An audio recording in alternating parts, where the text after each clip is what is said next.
আজকে শেয়ার করব সম্পূর্ণ নিরামিষ পনির কোপ্তা। নিরামিষ পনির কোপ্তাটা সাদা তেল দিয়ে বানিয়েছিলাম, দারুণ সুস্বাদু হয়েছিল। তাই ভাবলাম আপনাদের সাথে শেয়ারটা করেই নিই, তাই শেয়ার করতে চলে এসেছি। পনির কোপ্তা বানানোর জন্য প্রথমে আমি 300 গ্রাম মতো পনির নিয়েছি। পনিরটাকে একটা গ্রেটারের সাহায্যে সম্পূর্ণ গ্রেট করে নেব। আমি গ্রেটারের সাহায্যে গ্রেট করছি, আপনার হাত দিয়েও ম্যাশ করে নিতে পারেন ভালো করে, তবে গ্রেটারের সাহায্যে গ্রেট করলে ভালো হয়।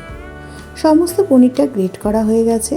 এবার এর মধ্যে দিয়ে দেবো আদা আর কাঁচা লঙ্কা বাটা, আর দিয়ে দিচ্ছি টুকরো টুকরো করে কেটে রাখা কিশমিশ, নুন, কাশ্মীরি লাল লঙ্কার গুঁড়ো, চিনি আর ময়দা দিয়ে দিচ্ছি বাইন্ডিংয়ের জন্য।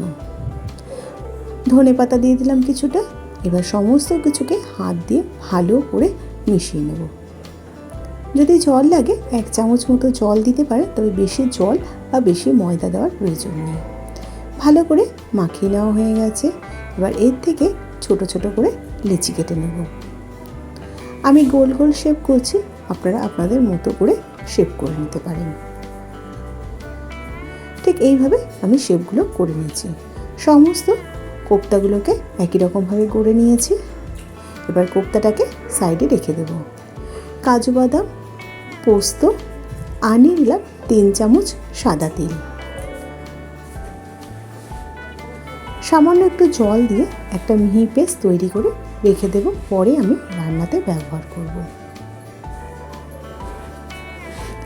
কড়াইতে সাদা তেল দিয়ে দিয়েছি, তেলটা গরম করে নিচ্ছি ভালো করে। এবার কোপ্তাগুলোকে ভেজে নেব। গ্যাসের ফ্লেমটা কিন্তু মিডিয়ামে বাড়িয়ে দিলে কোপ্তাগুলো ওপরটা লাল লাল হয়ে যাবে, ভেতরটা কাঁচা থেকে যাবে। তাই গ্যাসের ফ্লেমটা মিডিয়ামে রেখে খুব সাবধানে কোপ্তাগুলোকে ভেজে নিতে হবে। কোপ্তাগুলো ভাজা হয়ে গেছে লাল লাল করে।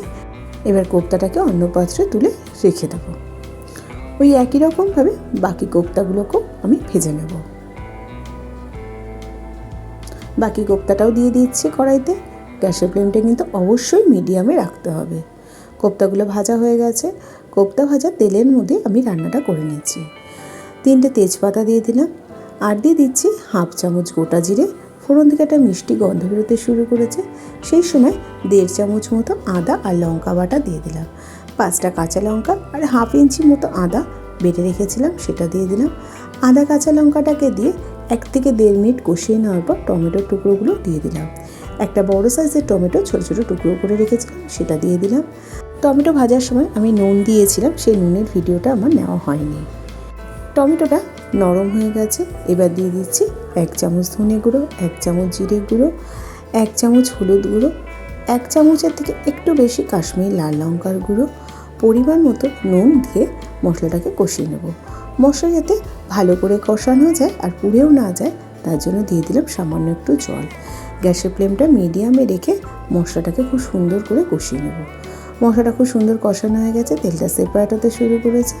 এবার তিল পোস্ত দিয়ে যে বাটাটা করেছিলাম সেটা এর মধ্যে দিয়ে দিলাম। মিক্সির জার ধোয়া জলও দিয়ে দিলাম। এবার গ্যাসের ফ্লেমটা মিডিয়ামে রেখে ভালো করে মশলাটাকে কষিয়ে নেব। খুব সাবধানে কষাতে হবে, যেহেতু একটু কাজু বাদাম দেওয়া আছে, ছিটে আসতে পারে মশলাটা, তাই জন্য খুব সাবধানে কষিয়ে নিতে হবে।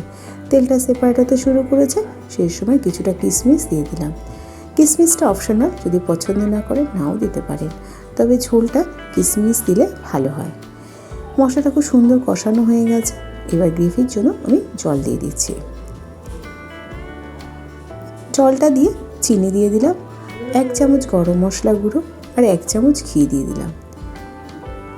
এবার গ্যাসের ফ্লেমটা মিডিয়ামে রেখে ঢাকা দিয়ে রেখে দেবো 5-6 মিনিটের জন্য।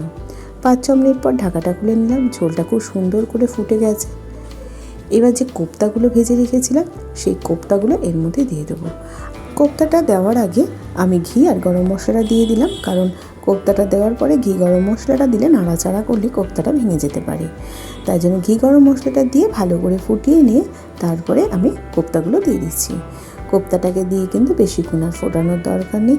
1 থেকে 1.5 মিনিট গ্যাসের ফ্লেমটা হাইতে করে দিয়ে ফুটিয়ে নিলেই কিন্তু হয়ে যাবে। এবার গ্যাসের ফ্লেমটা হাইতে করে দিয়ে 2 মিনিট ঢেকে রেখে দিলাম। 2 মিনিট পর ঢাকাটা খুলে নিলাম। হালকা হাতে একটু নাড়াচাড়া করে নিচ্ছি। রান্নাটা হয়ে গেছে। এবার গ্যাসের ফ্লেমটা বন্ধ করে 5 মিনিট স্ট্যান্ডিং টাইমে রেখে দিয়ে আমি কোপ্তাগুলোকে সার্ভ করে দেবো। এইভাবে একবার নিরামিষ দিনে পনির কোপ্তা বানানোর অনুরোধ রইল। খেতে কিন্তু দুর্দান্ত লাগে। তাহলে আজকে এই পর্যন্ত, আবার হাজির হয়ে যাব নতুন কোনো রেসিপির সাথে। ভালো থাকবেন, সুস্থ থাকবেন, ধন্যবাদ।